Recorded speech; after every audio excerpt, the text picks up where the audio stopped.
जैसे हम body building की बात करें, हम बॉडी बिल्डर्स को कई बार देख के हेयर फॉल शुरू हो जाता है, कई बॉडी बिल्डर्स के एक्ने होता है, तो हम इसी को रिलेट कर लेते हैं वे प्रोटीन से। तो वे प्रोटीन के क्या कुछ नेगेटिव इफेक्ट्स हैं, जैसे कि हेयर फॉल या एक्ने? तो वे प्रोटीन के वजह से हेयर फॉल और एक्ने नहीं होता।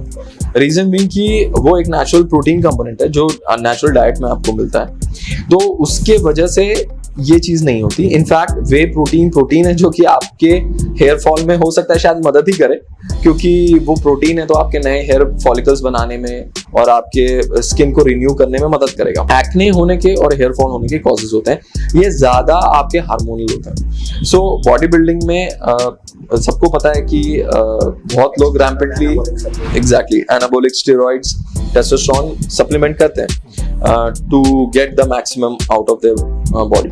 सो जब भी आप एनाबोलिक स्टेरॉइड्स, DHEAs ये आर्टिफिशियली लेते हैं, उनके लेवल्स बहुत ज्यादा बढ़ जाते हैं, तो उसके वजह से बहुत लोगों को हेयर फॉल होता है, बहुत लोगों को एंडोजेनिक एलोपेसिया होता है जो कि टेस्टोस्टेरोन डिपेंडेंट होता है, उस वजह से भी हेयर फॉल होते हैं।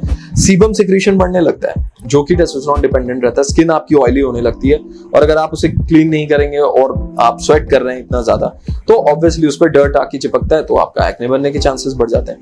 तो उसके लिए वे प्रोटीन जिम्मेदार नहीं है। सर, इसमें मेरा एक स्पेसिफिक क्वेश्चन है किडनीज को लेकर। हमने वैसे तो डिस्कस किया कि किडनी अगर किसी को बेसिक प्रॉब्लम है तो दे कैन टेक प्रोटीन और वे प्रोटीन, बट क्या एक्चुअली वे प्रोटीन का किडनी पे कोई इफेक्ट है या वो डैमेज कर सकता है? हम जो भी प्रोटीन कंज्यूम करते हैं सिर्फ वे प्रोटीन नहीं, तो जब भी आप हाई प्रोटीन डाइट पे जाते हैं तो किडनी हमारा फिल्टर है। सो लिवर एंड किडनी हमारे दो मेजर ऑर्गन्स है जो प्रोसेसिंग में इन्वॉल्व रहते हैं। लिवर काफी जो भी आप न्यूट्रिएंट्स लेते हैं उसको प्रोसेस करता है, और उसके बाद जो भी वेस्ट प्रोडक्ट रहता है उसको या तो लिवर के मैकेनिज्म से थोड़ा बाईपास होता है बाइल में, और या फिर वो यूरिया में कन्वर्ट करके, स्पेशली प्रोटीन के केसेस में, वो किडनी को दिया जाता है एक्सक्रीट आउट करने के लिए।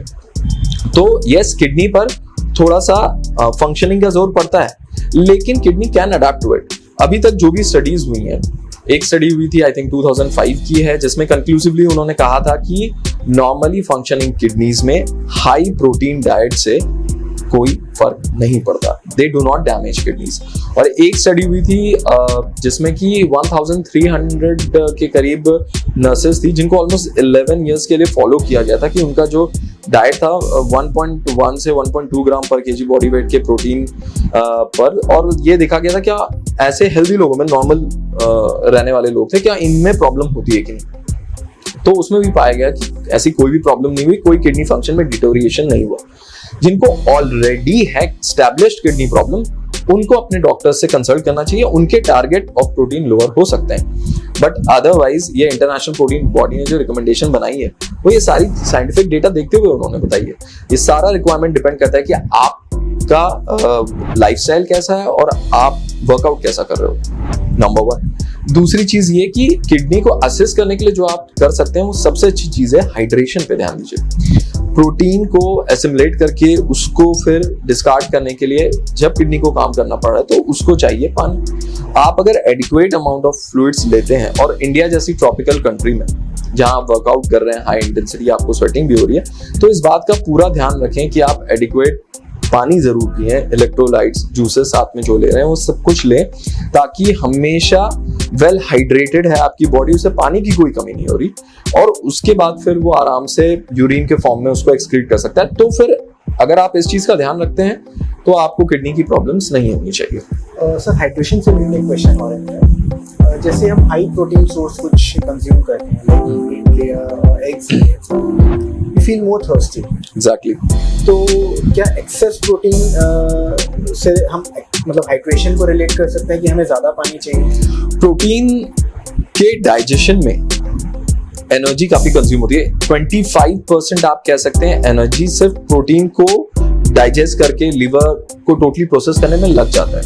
और बॉडी का जो डिस्पोजल सिस्टम है, हम 60% 70% पानी के बने हुए हैं। तो पानी एक बहुत ही इंपॉर्टेंट कंपोनेंट है, आपके सभी level of processing of nutrients में इंपॉर्टेंट रोल प्ले करता है। इसलिए आप जब भी ऐसा फूड कंज्यूम करते हैं जिसमें कि बहुत ज्यादा प्रोसेसेस इन्वॉल्व हैं, तो उसमें बहुत ज्यादा थर्मल जनरेशन रिएक्शन भी होता है, आपको पानी की जरूरत पड़ेगी ही पड़ेगी, इसलिए आप थर्स्टी फील करते हैं और फिर किडनीज को भी एक्सक्रीट आउट करना पड़ता है जो भी यूरिया बनता है। तो यस, हाई प्रोटीन डाइट के साथ उतना ही एडिक्वेट अमाउंट ऑफ पानी लेना बहुत जरूरी है बॉडी। सर नेक्स्ट पार्ट पे जाते हैं, एज। जैसे हमने इस पॉडकास्ट में डिस्कस किया है कि जैसे जैसे हमारी एज बढ़ती है, मसल बिल्डिंग कैपेसिटी कम हो जाती है, मसल डेफिनेटली बिल्ड होगी। तो प्रोटीन्स फर्स्ट ऑफ ऑल किस किस एज में लेना चाहिए, इसी के साथ मैं एक पॉइंट और ऐड करना चाहूँगा। जैसे आज हमने प्रोटीन की बात करी, कई लोग इवन मैंने भी ये गलती करी है कि मैं प्रोटीन से इतना ऑब्सेस्ड हो गया, प्रोटीन पूरे दिन प्रोटीन्स पे ही फोकस कर रहा था, बाकी चीज़ें मैंने मिस कर दी, like fats, healthy fats miss कर दिए, हेल्दी कार्बोहाइड्रेट्स, फाइबर्स मिस कर दिए। तो क्या एक specific protein diet, carbs diet या फैट डाइट चल सकती है या इट शुड बी बैलेंस? पहला क्वेश्चन एज को लेकर, तो प्रोटीन हर एज में जरूरी है, ग्रोइंग फेजेस में और ड्यूरिंग योर एडोलेसेंस यानी टीन जो है उस दौरान बहुत ज्यादा, बिकॉज आप ग्रो कर रहे होते हैं।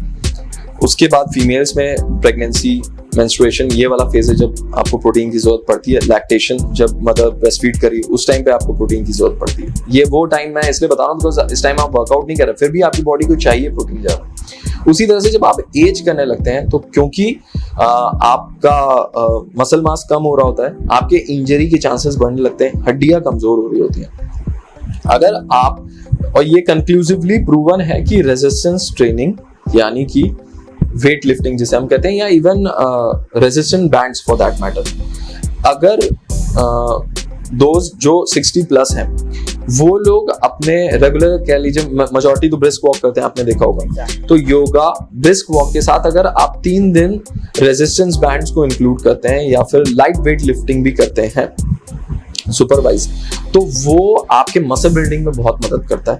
नंबर 1, मसल बिल्डिंग चाहिए तो प्रोटीन चाहिए। अगर आप प्रोटीन नहीं लेंगे और एक्सरसाइज किसी भी फॉर्म का करेंगे तो मसल ब्रेकडाउन होगा, राइट? बढ़ते हुए एज के साथ रिक्वायरमेंट तो बढ़ गया, डाइट ऑलमोस्ट सेम रहता है या कम हो जाता है। सो यानी जो आप जवानी में खाया करते थे अब आपका डाइट उतना भी नहीं रहा, तो जो प्रोटीन पहले पूरी मात्रा में नहीं मिल रहा था वो अब और कम हो चुका है इनफैक्ट, जबकि बॉडी की रिक्वायरमेंट बढ़ चुकी है, तो there is a gap. But sir इसमें ऐसा नहीं होता कि मेटाबॉलिज्म भी हमारा टाइम टू टाइम स्लो होता है, तो डाइट रिक्वायरमेंट कम होनी चाहिए? मेटाबॉलिज्म डेफिनेटली स्लो होता है आपका, बट जो आपका डाइट घटा है उसमें अगर हम प्रोपोर्शन वाइज देखें तो आपका पहले भी प्रोटीन डेफिशिएंट था, ठीक है? मेटाबॉलिज्म को बढ़ाने का तरीका क्या है? Best exercise, right? Exercise is the best and the proven way of boosting your metabolism, ठीक है, इन अ नॉन फार्माकोलॉजिकल वे। तो अगर अब आपने एक्सरसाइज तो शुरू कर दी, सभी लोग बोलते हैं कि हाँ सर हम ब्रिस्क वॉक करते हैं, हम थोड़ा योगा करते हैं, आजकल तो पार्क्स में ओपन जिम लगे हुए हैं, थोड़ा बहुत उसमें वो लोग करते हैं, तो यानी आप कोशिश कर रहे हैं मेटाबॉलिज्म को बढ़ाने की। डाइट आपका जो है पहले से या तो सेम है या थोड़ा कम है, तो एक कैलोरी डेफिसिट तो यहाँ आप क्रिएट कर रहे हैं, लेकिन जो प्रोटीन का डेफिसिट और क्रिएट हो गया उसको फिल करना जरूरी है, बिकॉज बॉडी की रिक्वायरमेंट बढ़ी है, आपका जनरल वेयर एंड टियर बढ़ चुका है, राइट? आपका मसल बिल्डिंग कैपेसिटी कम हो चुका है, तो इस टाइम पे थोड़ा प्रोटीन बढ़ाएंगे तब आपकी हड्डियां और मजबूत बनेंगी, मसल ज्यादा मजबूत बनेंगी, हड्डियों पे लोड कम आएगा, आपके फॉल के चांसेस कम हो जाते हैं, आपकी इंजरी के चांसेस कम हो जाते हैं। तो एक्सरसाइज के साथ एडिक्वेट प्रोटीन लेना बहुत जरूरी। तो उस दौरान अगर कोई हेल्दी ओल्ड पर्सन एक स्कूप ऑफ वे प्रोटीन अगर ऐड कर रहा है अपने उसमें तो कोई बुराई नहीं है। It is not mandatory, way protein is not mandatory, पर अगर वो लेता है तो कोई बुराई नहीं है। अगर एल्डरली सोचे मुझे क्या जरूरत, बट अगर वो एक एक्टिव लाइफस्टाइल लीड कर रहा है और वो एक्सरसाइज प्रोग्राम में एनरोल्ड है कि भाई वो कभी जॉग कर रहे हैं, वॉक कर रहे हैं, साथ में रेजिस्टेंस ट्रेनिंग भी कर रहे हैं, इतना एक्टिव लाइफस्टाइल है, तो फिर बिल्कुल वो सप्लीमेंट कर सकते हैं अगर वो अपनी नेचुरल प्रोटीन रिक्वायरमेंट मीट नहीं कर रहे तो। और मैंने आपको पहले ही बता दिया कि रिक्वायरमेंट कैन बी 1.4 to 1.7,